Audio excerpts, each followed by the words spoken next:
শরীরে আঁচড়ের চিহ্ন দেখলাম অনেক, এবং বিভিন্ন জায়গায় তার ওড়না, জামা, পায়জামা পরা।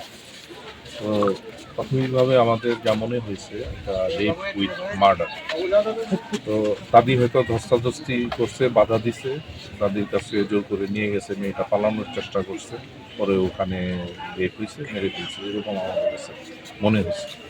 তো আমরা এখানে তার আত্মীয় স্বজন যাদেরকে পেলাম তাদের সাথে আমরা আলাপ করলাম, এবং আশেপাশে যাদেরকে জিজ্ঞাসাবাদ করা দরকার আমরা করেছি।